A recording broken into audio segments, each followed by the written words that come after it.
Now joining me on the news to discuss further on the October 7, 2023 attack is Middle East expert and journalist Asha Westra Evans. Now Asha, thank you so much for joining us. Thank you for having me. All right. Now Asha, what violations of international humanitarian laws have been alleged in account of the October 7 attack so far? I mean, by both Hamas and by responses from Israeli forces. Well, there's been numerous allegations over the last 2 years, of course, starting with the October 7 attacks by the terrorist group Hamas, who perpetrated massacres targeting civilian areas, specifically, as you mentioned, targeting the Nova Music Festival site, where young Israelis and people from all over the world were simply partying at a festival in a completely peaceful and removed way from any sort of violence or activity. Obviously, in the years since, there has been a brutal and bloody ongoing war in which there have been numerous allegations, including those lobbied against Israel, from claims of war crimes or right up to genocide. These claims are still being litigated as we speak, and this war is still ongoing here as we mark the second anniversary since those October 7th, 2023 attacks. But how would you say civilians in Israel and Gaza have been affected psychologically and maybe socially, especially in the wake of the October 7 attacks? I'm speaking to you here from Tel Aviv, so I can obviously speak a little bit more to how Israelis have been impacted, which is to say that there is deep psychological scarring.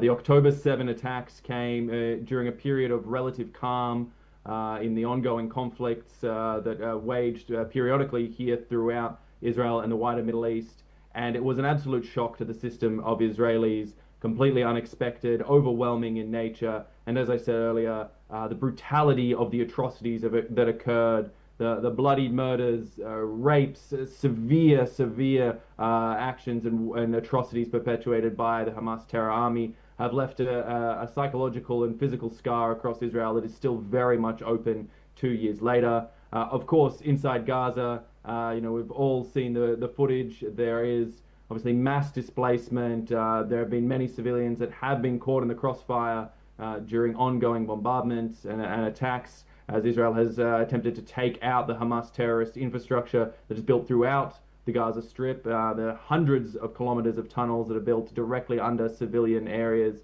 all through the Gaza Strip. And this, unfortunately, has led to a massive loss of civilian life. The true numbers, as it stands, aren't really known. And that is the terrible nature of war here as we stand at the 2-year mark.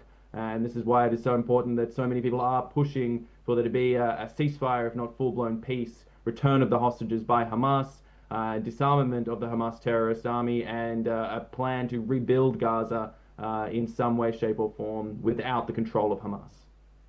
Now, this may, I know religion may play any role, but in what ways has the October 7 attack reshaped regional dynamics and maybe alliances?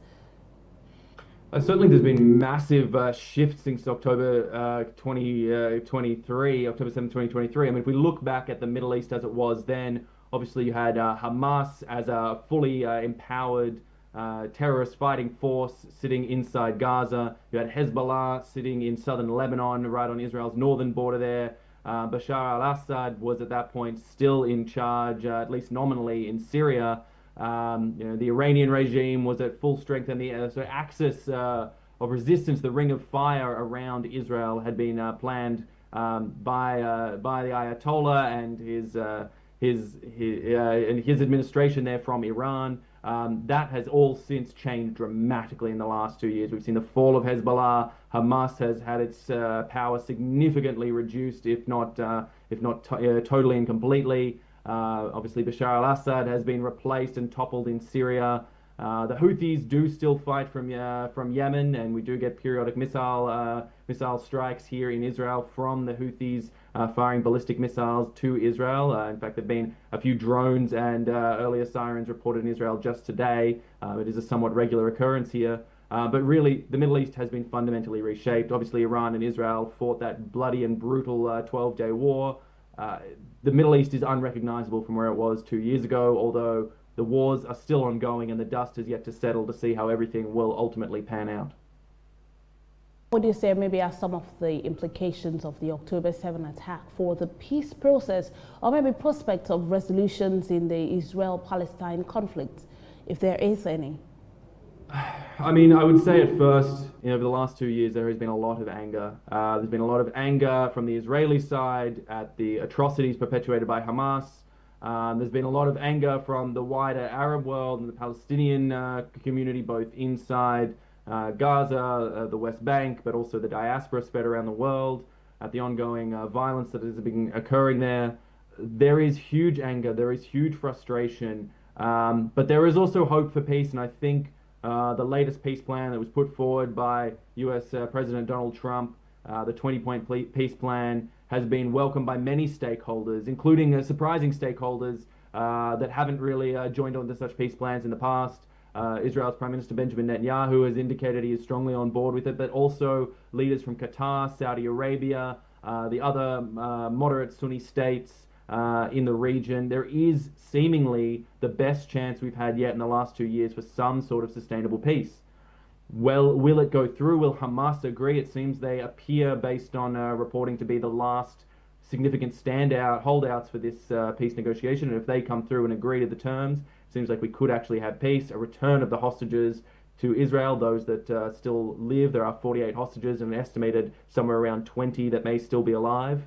But the return of those hostages, freeing of some Palestinian prisoners, and obviously a key element being the disarming of Hamas and the demilitarization of the Gaza Strip, with new stakeholders coming in to take over. So that's a fundamental game changer, but it all remains to be seen whether it'll actually go ahead. I have been speaking with Middle East experts and journalist Asha Westra Evans. Asha, thank you so much for speaking with us today. Thank you. Thank you so much.